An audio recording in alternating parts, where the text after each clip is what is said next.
Hello, welcome to another episode of the TransitMatters Codcast in partnership with Mass Inc. I'm Josh Fairchild. I'm your host. I'm a board member of TransitMatters. Today I'm joined by Jim Aloisi, also on the board of TransitMatters. And Stacy Thompson, the executive director of Livable Streets.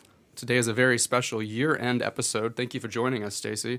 We're going to be talking about the year in review, what happened in 2019 in transit, and what we're looking forward to in 2020. Thanks, Josh. And Stacy, it seems like we were just doing this together, but a year's gone by. Yeah, we tried to predict the future, and I think we were spot on last year, so let's see if we can do it again. We'll do it again. We'll brush off the crystal ball. And let me kick it off by, I want to give an idea of maybe 5 things that I consider achievements and positive things, the good. And then we'll go into some of the things that maybe were a little disappointing. But let's talk about the good stuff first. So I think 5 really good things have happened this year. One is regional rail. That vision was embraced by the Fiscal Management and Control Board, who also did a couple of things I think are really important. They adopted what they called a Phase 1 initiative, which will include electrifying the Providence-Stoughton line, improving and electrifying the Fairmont line, and the line from Lynn into Boston, the economic justice line, among other things. And they directed the general manager to come back with a plan for a discrete division of the T that will be funded to oversee regional rail. I think it's real important. The other things that I think were achievements this year were having the red-blue connector included on the CIP, on the MBTA's official plan for investment, having bus rapid transit take hold in many communities in Boston and around Greater Boston. I think the conversation about the Transit Climate Initiative, TCI, has been an achievement, which will be directed toward improving climate and also improving low fossil fuel modes of transport. And then I think there's been the final achievement of the year, and it may be a little bit of a weak achievement, but I think it's worth noting. We have developed, we being the community at large, the business community, the advocacy community, a general consensus about the urgent need for net new revenue to fund our transportation needs, both state of good repair and modernization investments. I think that consensus has been built, and I think it will bear fruit in 2020. Those are my thoughts. Stacy, what do you think? Yeah, I would completely agree, and I would say a theme in some of what you discussed there is that we're seeing for the first time, I think in a long time, a consensus building around a vision for rail, a vision for a future that is better for everyone, and so I think we should be excited about that. But I would actually add what I'm going to call 2 hidden gems, things that are not as big as regional rail but are really impactful. And the first is buried in sort of a deluge of bad news that we'll get into in a few minutes, was a really great hidden gem in the delay of the AFC 2.0 program, and that is that the Fairmont line is going to be getting Charlie card readers. And this is something that the folks on that line have been asking for years. It has been prohibitively expensive and complicated for folks in that community to access the service properly, and so it seems very small, but it is really, really important, and we should be excited about it, and all head to the Fairmont line early in 2020 with our Charlie cards. Check it out. And the second piece that got hidden, I think 5 hours into a control board meeting, is that the FMCB approved the purchase of 60 new buses. And for those of you who don't know, right now the T is running about 67 buses short of meeting its own service standards. It just simply does not have enough buses. So this is a really important first step to closing that gap. And for many years, they have been saying they cannot absorb another bus into the system because they don't have the facilities, but they've figured out how to do this, and we should be excited. It's demonstrating that the T is starting to do some of these quick fixes, move fast, and fix the things that they can in the moment, and that should be positive and well received. I think those are great. I'm going to add a third hidden gem, and that is, I think the T has really upped its game in terms of its communications, and particularly on, I use Twitter a fair amount. Since they brought over Danny Levy from Massport, I think that whole operation has been revitalized for the good, and I have seen, I think most people would agree, a recognizable, a discernible improvement in the way the T responds, particularly on social media, to customer concerns, queries, and complaints. It may not always be pretty, but there's a responsiveness there and a tone of voice and attitude that's positive, that speaks well for the T. So I think T gets some credit. That's a hidden gem for upping its game on comms. I have three things that I think two of them overlap, but could use some more emphasis. And so those first two actually both have to do with bus. And one is the fact that Monica Tibbetts-Nutt on the control board, when they were voting on the regional rail package of resolutions, she added a fifth resolution for a bus transformation office, which its language in the resolution echoes it's basically the same language as they have for regional rail. And I think the idea was you don't do what you don't staff, especially at an agency like the MBTA. If somebody doesn't have dedicated staff, it just becomes somebody's partial job when they have extra time, and there's no extra money for it. So both of these regional rail transformation and bus transformation offices are gonna mean that there's something real. There's people really dedicated and money dedicated staff-wise and capacity to making these things happen. That bus transformation office coincides with a bus network redesign that is going to become an actual plan. Right now, it's a very nebulous thing. They have a consultant working on what are going to be the principles of the redesign. They did some better bus route tweaks that were revenue neutral in the past year, which was nice to see some improvements. I think it's been a mixed bag as far as riders' experience of those improvements. But those two bus things together are great news for the system. Another thing that we learned about this year was the safety report that came out. And I actually look at it as a positive development because it's not like anything new. Like the situation was the situation. Now it's simply written on paper in cold black ink, and I find that to be positive because it really dispels the narrative that's been out there that the T doesn't need more money. And yeah, go ahead. No, I agree. I think that I was going to have the safety report included on my list of disappointments, but I take the point, and I've said publicly that the Fiscal Management Control Board really needs to be applauded because they had the guts to commission that report, and they had the wherewithal to make it, and the Secretary as well, to make it transparent. Not an easy thing to do. It's not a pretty report, but the transparency and the commitment to candidness and candor really speaks well for the institution and their commitment to addressing the problem. So I take the point that it's a positive. The word guts is right on the money. I think this was the year that the control board got more than comfortable in their position and began to feel comfortable showing some guts and going out on a limb and demanding things of the agency, whether or not the administration was in favor of it. And I think the buses is a good example because the agency would have said, we don't know what we're going to do with these 60 plus buses. And the control board, in my conversations with some members there, they've said we can't say no. We can't wait until we know exactly where you're going to park these every night. We need to order them. We can't wait 2 years. We've got a contract option we can jump onto and get them now, and put the staff in a situation where they're going to have to figure it out one way or another, but the buses are coming. And both Josh and Stacy, let's dwell a minute on bus. That's a little pun, by the way.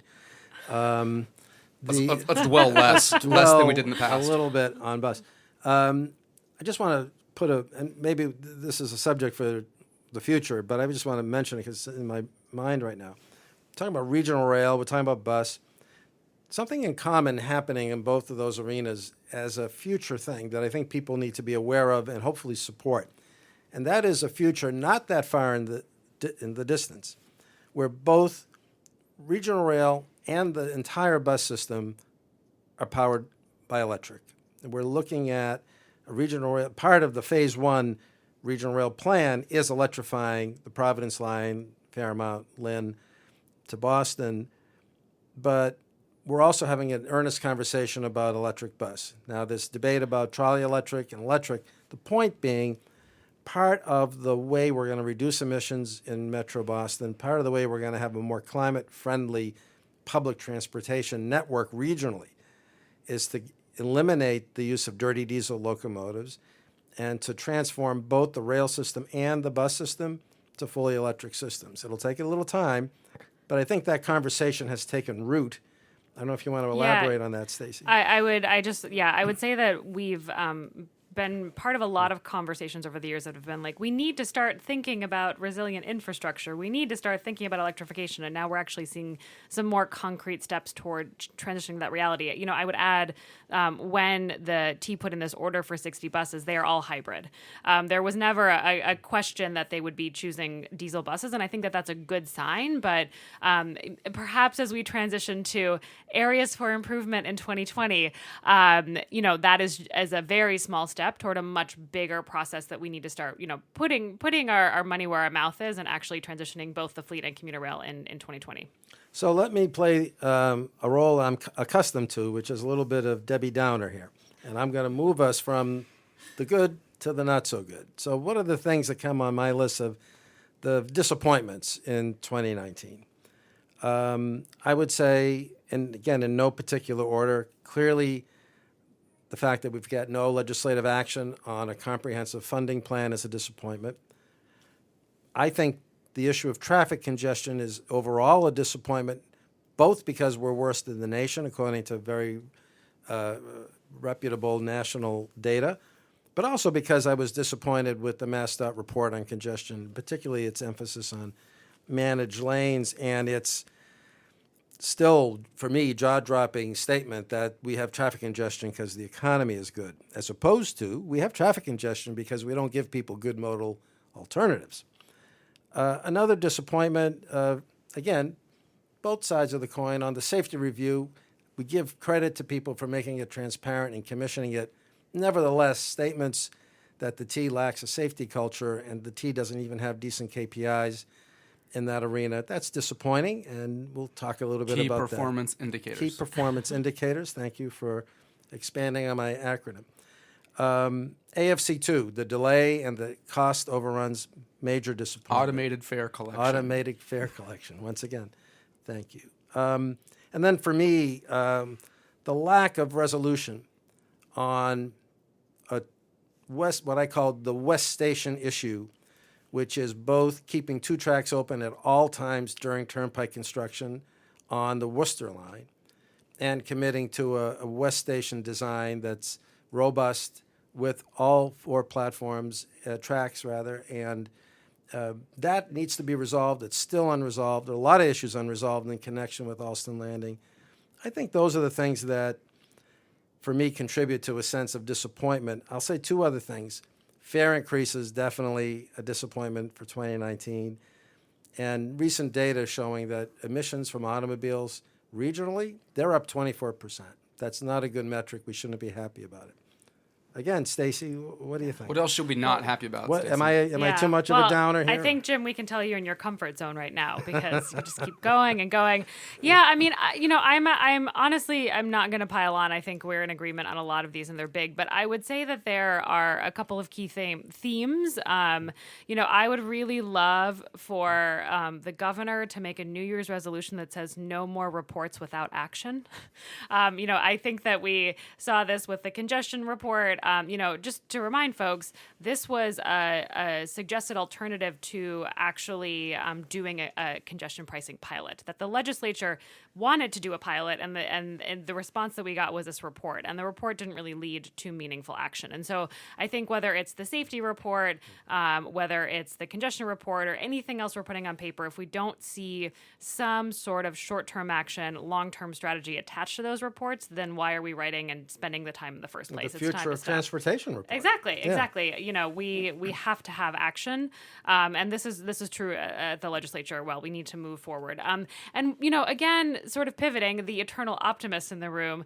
I'm really frustrated by the fare increase. It's great that we saw a low-income fare report come out again by the T, but it sort of left us in okay, now what do we do? We know we need an agency partner. How do we move this forward?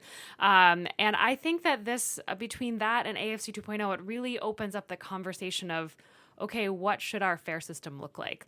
What is an equitable fare system? Should we free the bus? How do we implement low-income fares? And I think that that's an opportunity for us in 2020 to really get it right. And I think when you mentioned the means-based testing for fares, the agency involvement is, The staff came back with a report to the control board this week, and they had been analyzing some options for adjusting fares and being concerned about the means that people have to pay the fares. And one of the recommendations coming out of that was, the MBTA shouldn't necessarily be the agency that has its own process for determining people's means to pay fares. There's other agencies that already do that, and we can kind of piggyback on those agencies' proficiency in that area. Just to explain the agency cooperation that's probably helpful for that.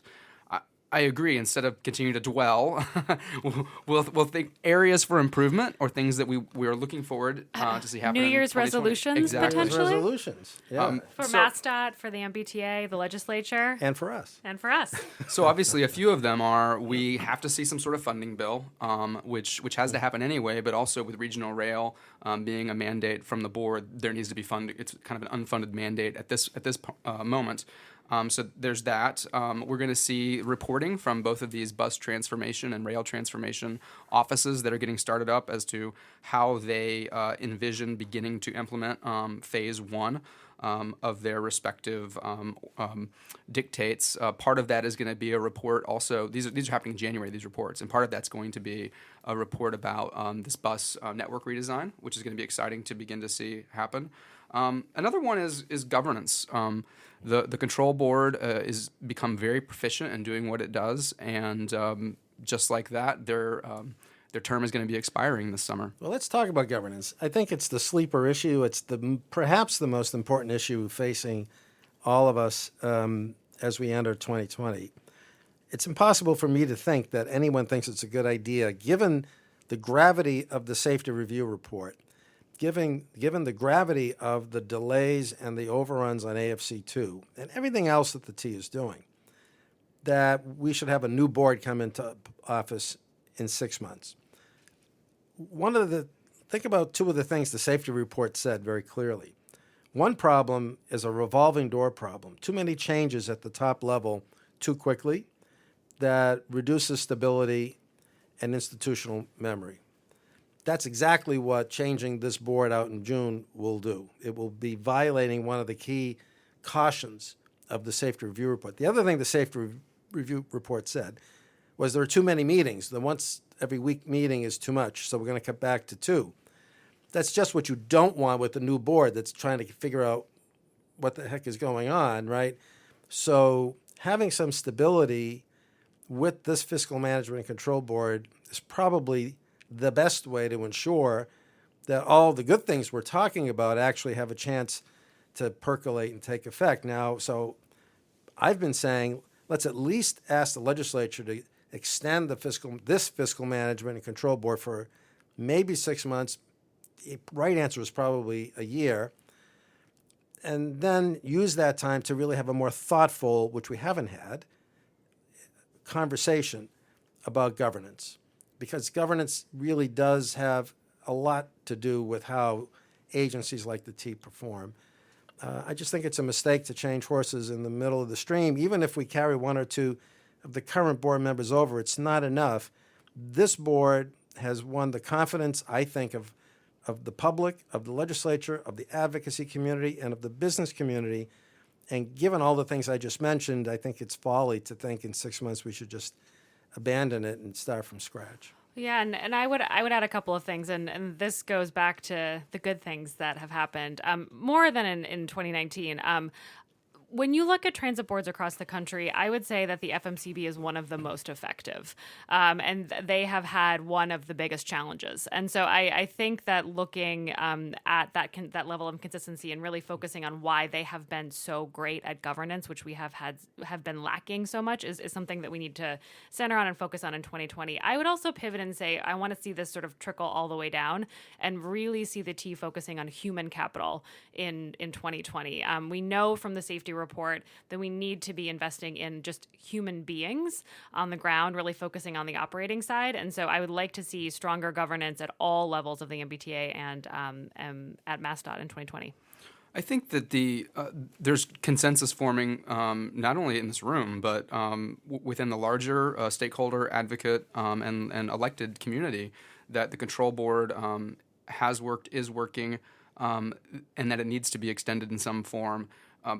I know that Jim, you kind of spoke, ill of reducing the meetings. I think what you hear from both sides, the staff and the board members themselves, is that they just can't handle the pace of doing a meeting every week, and that, no one can say without trying that 2 meetings a month is enough, but it sounds like it kind of has to be, whether it's going to be every other week or twice a month.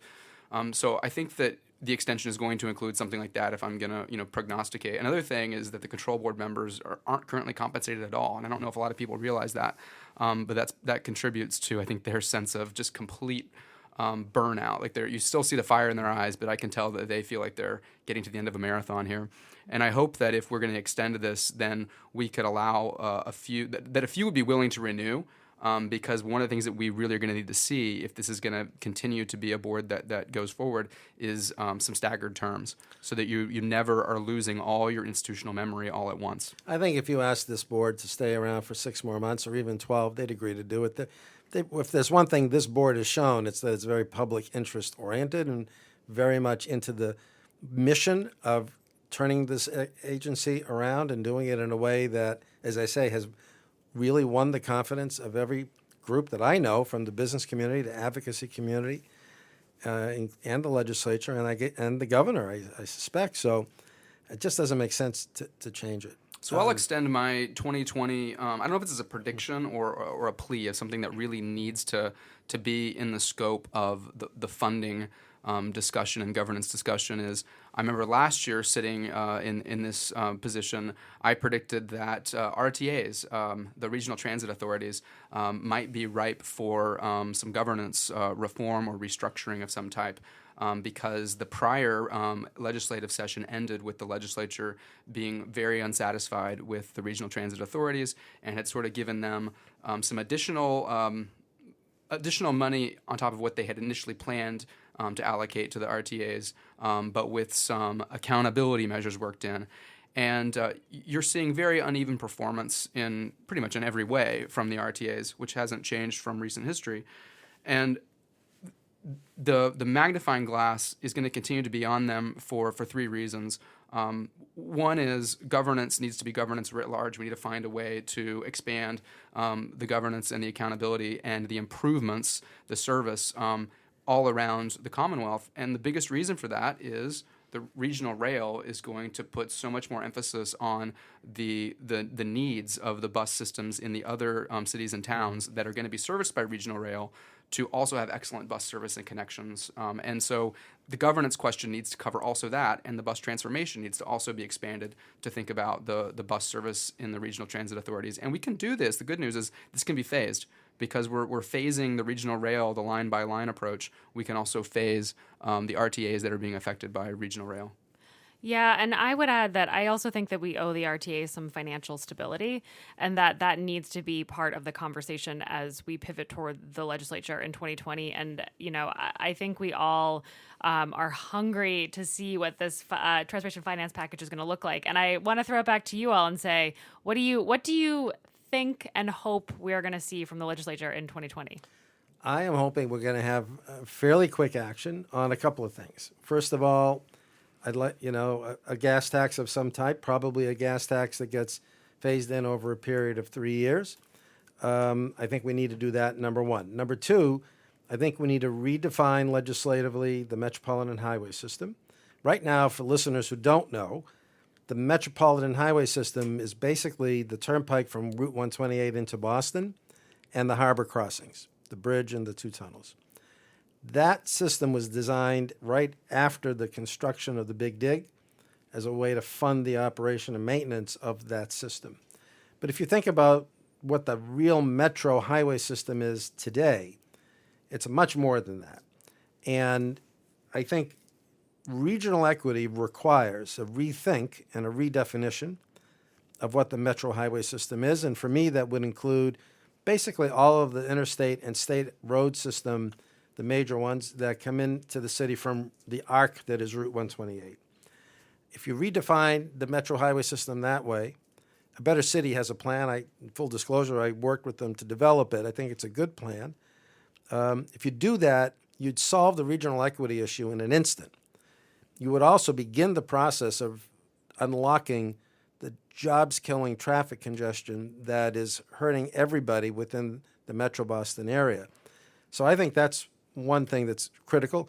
I also think the legislature should act decisively on raising the fees on ride-hailing, on Uber and Lyft. We are among the lowest in the nation. It's an embarrassment. It's inappropriate. We need to step up with the times. We also need to enact regional ballot initiative legislation. And the last thing I'll say is the mayor's got a bill. It's a good bill that would give him the authority to assess a fee on commercial parking spaces in the city of Boston. I hope that gets passed.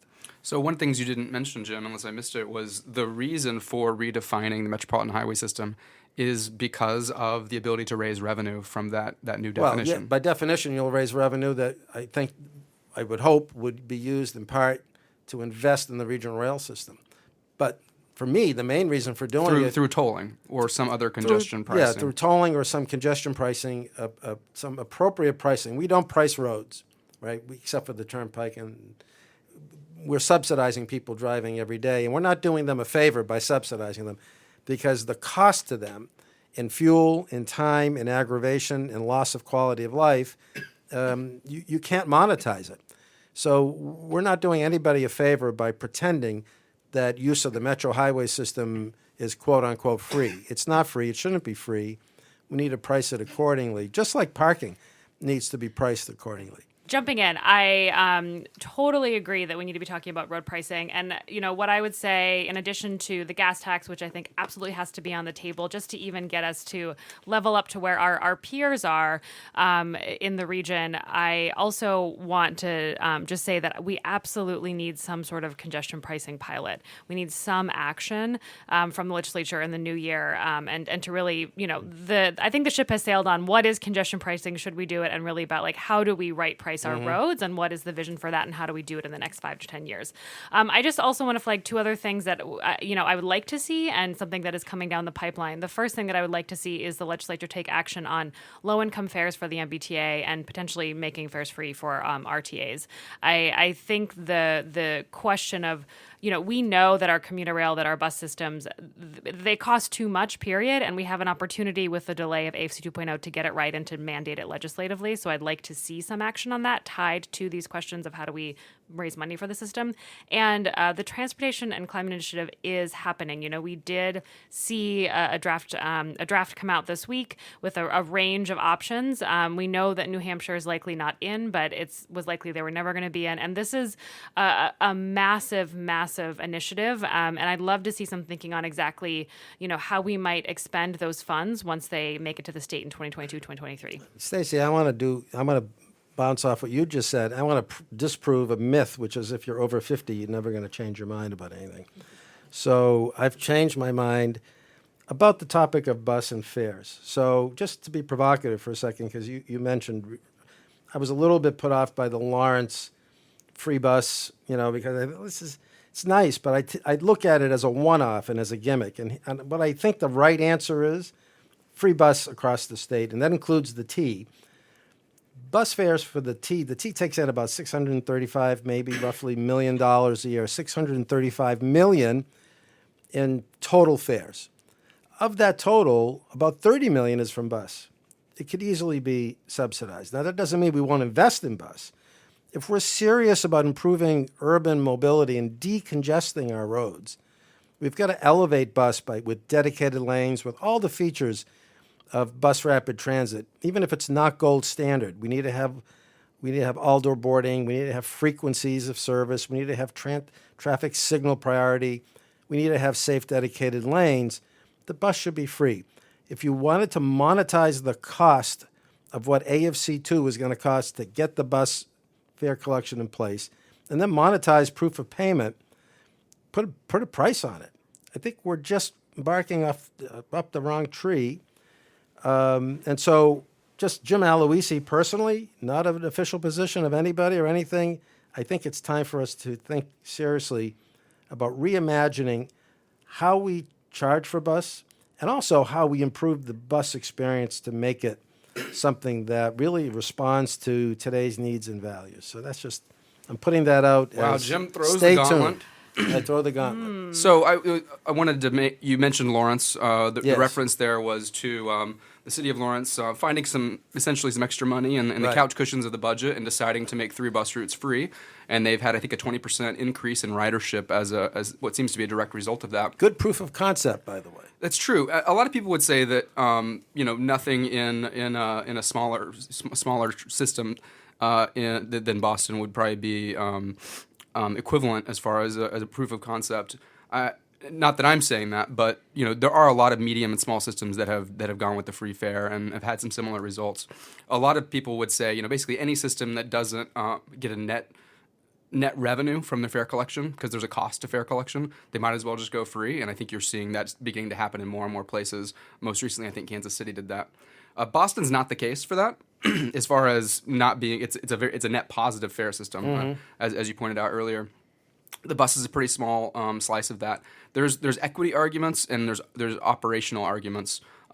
Automated fare collection, AFC 2.0, which is the next generation, is a $750,000 procurement process that just got more expensive because there's lots of problems with the contract and the ability to deliver in the mechanisms that were previously envisioned. And so that's being delayed for a few years, and it's getting more expensive. And it's a real chance to sort of reckon with what we're paying for and what we're getting. And I think that's a to be continued as we continue to wrestle with that, both on the stakeholder side and the agency side. Mm-hmm. It's clear that they're doing a lot to deal with this. On the operations side, collecting fares on the bus is one of the significant sources of dwell time problems, with the bus taking a long time as everyone gets on and pays their fare, their cash, their crumpled up bills, whatever it is. So, getting fares off the bus could immediately, increase the speed of the bus on its trip. Maybe you could say somewhere between 5 and 20%, depending on the route and how congested it is, right, and how many people are paying with cash. And speed might increase ridership. Wouldn't that be interesting? So the envisioned AFC 2.0 is trying to do just that with a system that doesn't require cash, and there's a lot of issues tied up in actually implementing that. But you could do the same thing by just stopping to collect. Correct. There's a lot of arguments on the other side that I don't have to make here today, because I know we're running out of time. But it's something that we will continue to explore. I think all of the stakeholders will.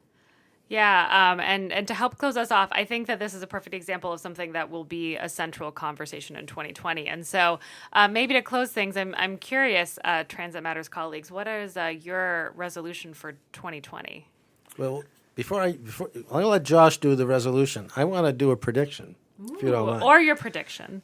The legislature is going to act decisively, and it's going to act in the areas that we've talked about. Prediction 1. Prediction 2, we're going to have closure on West Station in a way that I think will be responsive to the needs of our economy. Prediction number 3, we're going to have bus rapid transit on Summer Street, come heck or high water. Those are my 3 predictions. And I'll leave it to you, Josh, to sort of talk about Transit Matters agenda. What do we see going forward? Yeah, I think all the things we've discussed here today are central priorities for Transit Matters, and the challenge for us is that we will be putting increasingly more resources into the oversight of the regional rail phasing process, and making sure that we feel like we led on the vision, and now we need to also lead on the implementation. And same thing, we were very involved in Night Bus that we sort of got a half loaf on. And we're going to be coming back in a big way in bus advocacy, kind of for all the reasons we discussed here today, with partners like Livable Streets and others that are active here and advocating for better bus. And so we'll be active on all of these fronts, I think. Yeah, and I'm going to make a prediction and a resolution. Prediction, we will actually see those elusive Orange Line cars early in 2020. Oh, that was a big disappointment. I believe in the Orange and Red Line cars, and I believe they're coming, and they will feel great. And I'm going to say our New Year's resolution across the board is to ask for more. That is the job of an advocacy organization, and I think that you're going to see more from all of us in 2020. We'll be having more events as an organization for members and for those who aren't members. And so, stay tuned for that and follow us on our social media sources so that you can always be up to date. Some of us are active on Twitter occasionally. So yeah, some at 6 a.m. and some later. So, thank you for joining us, Stacy. Jim, as always, it's been a pleasure. I want to thank the listener and wish a happy new year to all those out there that are continuing to ride the rails and the buses with us.